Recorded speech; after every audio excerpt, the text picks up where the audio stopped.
almost done, guys. We got two more for you. We have the windmill, and then I was debating whether or not I was going to include this in the series or not.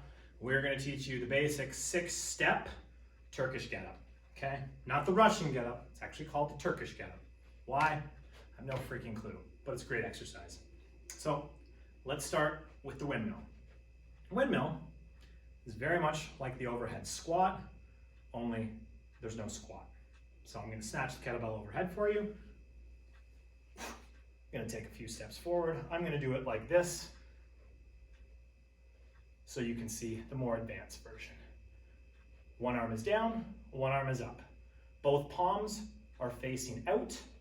In this case, the kettlebell in my right arm, my left foot is forward. I'm going to hinge, come down to a comfortable position, stand back, up. Notice a couple things. One, keeping my eye on the kettlebell. Again, keeping my legs straight. I'm keeping as much weight on my back leg as I can, and standing up nice and tall, and both palms always remain facing you. Down. That is how you do a high windmill. Commonly made mistakes.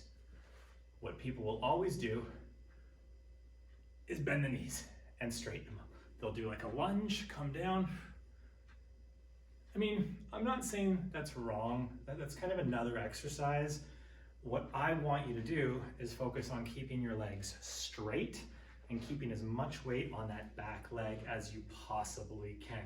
It's really going to improve your flexibility. It's a lot more core strengthening there. You're really going to feel it in your hamstrings too, versus kind of this lunge, which is doing most of the exercise for you.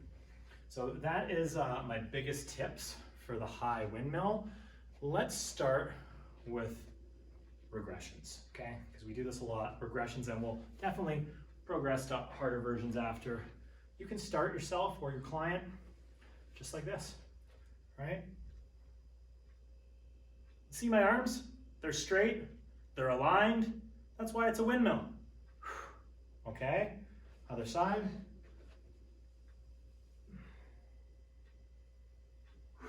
It's a windmill.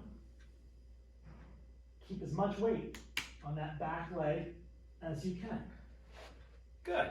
Once they're comfortable with that, add a weight to the bottom hand. So now, you're going to make it a low windmill.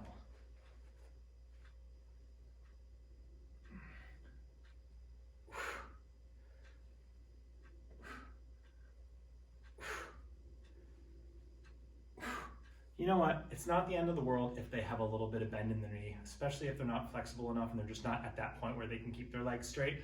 If they're bending the knees a little bit, it's fine.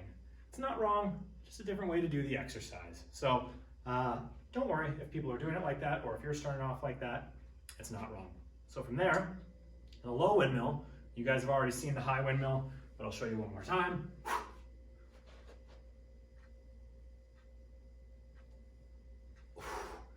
From there comes a favorite of mine, the high-low windmill. So we grab a second kettlebell, bring that up into overhead position, 1 foot forward, 1 foot back, eye on the top kettlebell, make sure you find the bottom kettlebell, and stand up. Again, both palms are still facing outwards. Down, touch, up, and that is the high-low windmill. One thing you might run into, I don't know if any of you are super flexible, is for the people when you're starting with the low windmill, they might not, if they're really flexible, get enough range of motion that way. It might just, for them, be like, oh, I'm already touching the ground. So in the case of the really flexible people learning this movement, what I would recommend is bringing the kettlebell into rack position for the low windmill.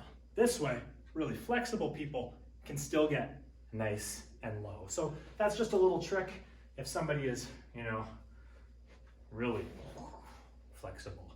So that is the windmill. I generally put windmills in at the end of my training sessions, or the end of my clients' training sessions. It's a really good one. Combine it with, suitcase side bends, and exercises like that just to finish off the core after a really good workout.